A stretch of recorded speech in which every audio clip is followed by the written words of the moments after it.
नमस्कार दोस्तों, क्या आपको पता है कि सुप्रीम कोर्ट के अंदर एक सुनवाई चल रही है जिसको लेकर बताया जा रहा है कि हिंदूज को कुछ राज्यों में, करीब 9 राज्यों में जो माइनॉरिटी स्टेटस है वो दिया जा सकता है। आपको पता है कि ओवरऑल अगर हम देखें पूरे पॉपुलेशन देश भर में तो हिंदूज की पॉपुलेशन मेजॉरिटी में है, लेकिन कुछ राज्यों में अगर आप देखोगे, मैं आपको वीडियो में बताऊंगा, वहां पर माइनॉरिटी पॉपुलेशन देखने को मिलेगी। तो लंबे समय से कई बार मांग की जाती है कि उन राज्यों में एटलीस्ट जो है हिंदूज को माइनॉरिटी स्टेटस देना चाहिए ताकि कॉन्स्टिट्यूशन के अंदर जो प्रोविजंस है माइनॉरिटीज को लेकर वो भी हिंदूज को मिल सके उस पर्टिकुलर स्टेट्स में। तो उसको डिटेल से समझेंगे। अगेन यहां पर आप देख सकते हो, states too can define minority status, मतलब कि सेंट्रल गवर्नमेंट ने अपनी तरफ से सुप्रीम कोर्ट को कह दिया है कि उन राज्यों में जहां पर हिंदूज की पॉपुलेशन माइनॉरिटी में है उनको राज्य चाहे तो यहां पर माइनॉरिटी स्टेटस दे सकते हैं। तो इसको डिटेल से समझते हैं क्या हो रहा है। काफी कुछ जानने को है, लेकिन उसके पहले ध्यान रखिएगा, कोई भी कोर्स अगर आप परचेज करते हैं स्टडी आई के ऊपर, चाहे यूपीएससी, जुडिशरी, बैंकिंग, आरबीआई या फिर स्टॉक मार्केट का course, simply use the code Ankit 33 on our app या फिर हमारे वेबसाइट पर जा सकते हैं। वहां पर डायरेक्टली आपको 33% का डिस्काउंट मिलेगा। साथ ही साथ अगर आप एमसीक्यूज अटेम्प्ट करना चाहते हैं तो मेरे इंस्टा पेज पर जा सकते हैं, वहां पर स्टोरीज में जितने भी एमसीक्यूज हैं वो आप अटेम्प्ट कर पाएंगे।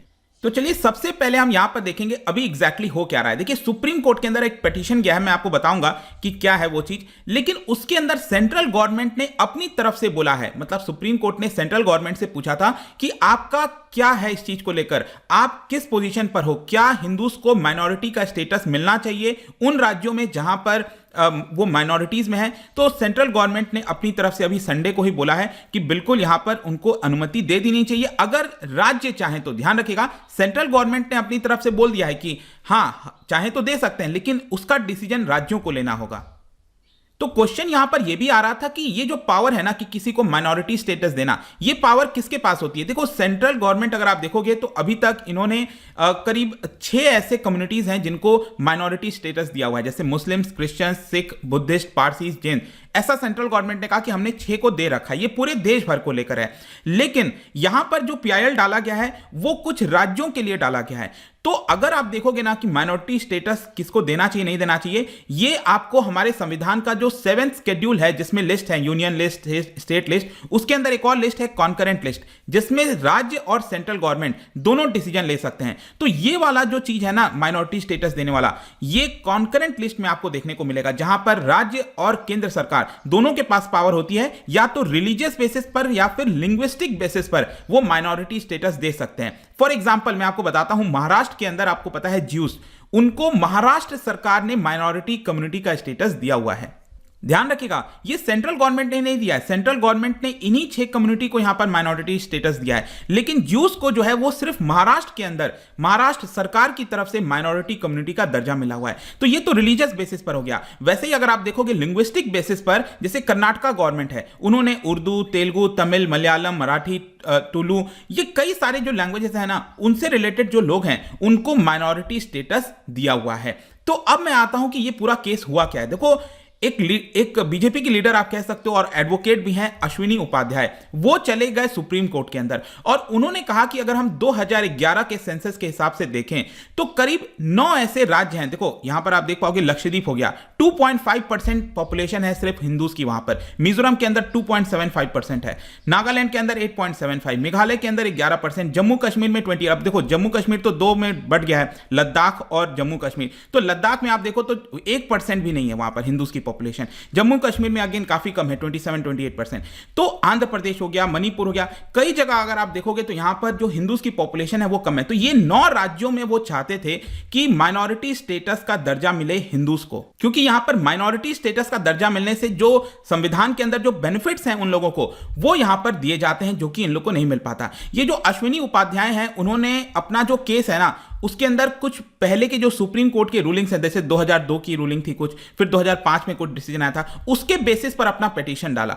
अब थोड़ा सा मैं आपसे इसके बारे में डिस्कस करना चाहता हूं। देखो, माइनॉरिटी डेफिनेशन क्या है, माइनॉरिटी का डेफिनेशन क्या बोला गया, क्या हमारे लॉ में कहीं लिखा है? नहीं लिखा है। हमारे संविधान में कहीं पर भी इसका डेफिनेशन नहीं मिलेगा। माइनॉरिटी शब्द का इस्तेमाल कई बार किया गया है संविधान के अंदर, मैं आपको अभी बताता हूं, लेकिन इसका डेफिनेशन कहीं पर नहीं है और इसी की वजह से ये थोड़ी सी प्रॉब्लम आती है। देखो, आर्टिकल 29 ऑफ इंडियन कॉन्स्टिट्यूशन, उसके अंदर protection of interest of minorities की बात कही गई है। मतलब कि कोई ऐसे सेक्शंस ऑफ सिटीजन है जिनका डिस्टिंक्ट लैंग्वेज है, स्क्रिप्ट है, कल्चर है, उनका खुद का अपना कुछ रहन सहन है, तो उसको कंजर्व करने के लिए आर्टिकल 29 यहां पर प्रोटेक्शन देता है। फिर है आर्टिकल 30। आर्टिकल 30 कहता है कि माइनॉरिटी को राइट्स दिया जाता है कि वो अपना खुद का एजुकेशनल इंस्टीट्यूशंस खोल सके, जैसे मदरसाज वगैरह जो आपने सुना होगा इस्लाम में, तो वो सब आपको राइट आर्टिकल 30 के तहत मिलता है कि वो अपना इसको कंजर्व कर सकते हैं।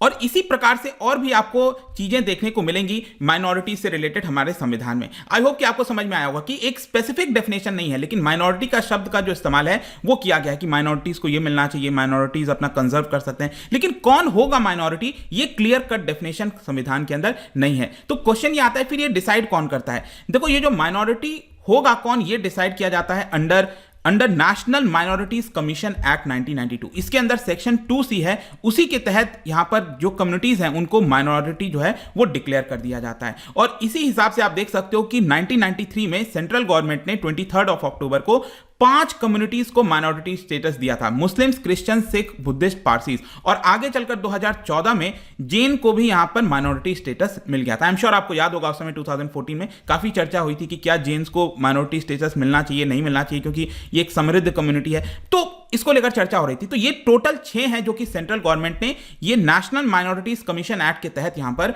इन लोगों को माइनॉरिटी स्टेटस दिया है। इसके अलावा मैं आपको बता दूं, एक सुप्रीम कोर्ट का जजमेंट आया था 2019 में, और उस समय भी एक पिटीशन के तहत बोला गया था कि आप स्टेट लेवल पर जो माइनॉरिटी स्टेटस है हिंदूज को वो दे दीजिए। लेकिन 2019 में यहां पर सुप्रीम कोर्ट ने इसको खारिज कर दिया था। कहा था कि स्टेट लेवल के पॉपुलेशन के बेसिस पर हम नहीं दे सकते, पैन इंडिया के बेसिस पर हमें माइनॉरिटी स्टेटस को है वो जो देखना पड़ेगा। क्योंकि यहां पर आप देख सकते हो उनके द्वारा सुप्रीम कोर्ट ने ये बोला कि स्टेट्स जो बनाए गए थे, राज्य बनाए गए थे, वो लिंग्विस्टिक बेसिस पर फॉर्म हुए थे। आपको याद होगा 1956 के बाद जो एक्ट वगैरह आया था, लिंग्विस्टिक बेसिस पर यहां पर बनने लगा था। और कास्ट मतलब यहां पर ऐसा नहीं है, रिलीजन के बेसिस पर नहीं बना था। और क्या प्रॉब्लम है, मान लो सुप्रीम कोर्ट ने उस समय यह बोला कि जम्मू कश्मीर में मान लो अगर जो हिंदू कम्युनिटी है अगर वो माइनॉरिटी में है, लेकिन ओवरऑल इंडिया के लेवल के बेसिस पर हम देखें तो मेजॉरिटी में है, तो इसमें दिक्कत क्या है। लक्षद्वीप में जैसा कि आप देख सकते हो हिंदू जो है वो 2% है, बट मेजॉरिटी है पूरे देश के अंदर। तो सुप्रीम कोर्ट का यह बयान आया था उस समय कि 2019 में इसको रिजेक्ट कर दिया था। लेकिन यहां पर मैं आपको एक और चीज बता दूं कि एक पेंडोरास बॉक्स जैसा ये पूरा मामला है, क्योंकि अगर मान लो स्टेट लेवल पर यह चीज होता है कि स्टेट लेवल पर दिया जाता है, तो इसकी वजह से हो सकता है डिस्ट्रिक्ट लेवल पर भी चीजें डिमांड होने लग जाएंगी। क्योंकि बहुत सारे ऐसे डिस्ट्रिक्ट हैं, जैसे कि मणिपुर में आप देखो 4 डिस्ट्रिक्ट हैं जहां पर क्रिश्चियंस मेजॉरिटी में है, मुस्लिम जो है केरला के अंदर आप देख सकते हो जो मलप्पुरम डिस्ट्रिक्ट है वहां पर 70% आबादी है, सिक्किम के अंदर आप बुद्धिस्ट का देख सकते हो कुछ डिस्ट्रिक्ट के अंदर, अरुणाचल प्रदेश में देख सकते हो। तो इस तरह से क्या है ना, डिस्ट्रिक्ट लेवल पर भी फिर हो सकता है कि मांग उठने लगे कि हमें यहां पर जो माइनॉरिटी का स्टेटस है वो देना चाहिए। तो ये एक पेंडोरास बॉक्स है, वो देखना होगा। लेकिन कंक्लूजन में देखिए यहां पर ओवरऑल मैं आपको बता दूं कि ये जो पिटीशन डाला गया था अश्विनी उपाध्याय जी के द्वारा, उसके बाद सुप्रीम कोर्ट ने जनवरी 31 को यहां पर सेंट्रल गवर्नमेंट के ऊपर फाइन भी लगाया था 7500 का। क्यों? क्योंकि सेंट्रल गवर्नमेंट को कहा था आप स्टैंड लीजिए कि क्या माइनॉरिटी स्टेटस में देना चाहिए, नहीं। लेकिन सेंट्रल गवर्नमेंट ने कोई स्टैंड नहीं लिया था और इसीलिए उसके ऊपर फाइन लगा दिया गया था। तो अब यहां पर पूरा मामला, क्योंकि सेंट्रल गवर्नमेंट ने स्टैंड ले लिया है, सेंट्रल गवर्नमेंट ने कह दिया है कि माइनॉरिटी स्टेटस दिया जा सकता है हिंदूज को स्टेट्स के अंदर, कुछ राज्यों के अंदर, और इसको लेकर पूरी कार्रवाई चलेगी अब सुप्रीम कोर्ट में। देखते हैं सुप्रीम कोर्ट का आगे चलकर क्या निर्णय आता है। बट आई होप कि इस वीडियो के माध्यम से लगभग सब कुछ आपको समझ में आ गया होगा। जाने से पहले एक बहुत ही इंटरेस्टिंग क्वेश्चन, क्या बता सकते हैं कि रिट्स आपने सुना होगा, जो रिट्स होते हैं 5, उसमें से कौन सा रिट्स है जिसको कहा जाता है bulwark of personal freedom. Personal freedom का सबसे बड़ा जो रिट एडवोकेट करता है वो आपको यहां पर बताना है। इसका राइट आंसर आपको पता ही है, मेरे इंस्टाग्राम पर तो मिलेगा ही, वहां पर अगर आप नहीं हो कोई बात नहीं, टेलीग्राम से भी ले सकते हैं इसका सही उत्तर। मैं कई सारे जो एमसीक्यूज हैं वो यहां पर स्टोरीज में डालता रहता हूं। बाकी अगर आपको पीडीएफ चाहिए तो टेलीग्राम पर आइए, अलग अलग सोशल मीडिया पर भी आप जुड़ पाएंगे। साथ ही साथ यूपीएससी या फिर किसी भी एग्जाम की तैयारी कर रहे हैं, सिंपली यूज दिस कोड, क्योंकि यहां पर आपको मैक्सिमम डिस्काउंट मिलेगा। आई होप कि वीडियो आपको पसंद आया होगा। मिलता हूं आपसे next time. Till then, thank you very much, see you soon.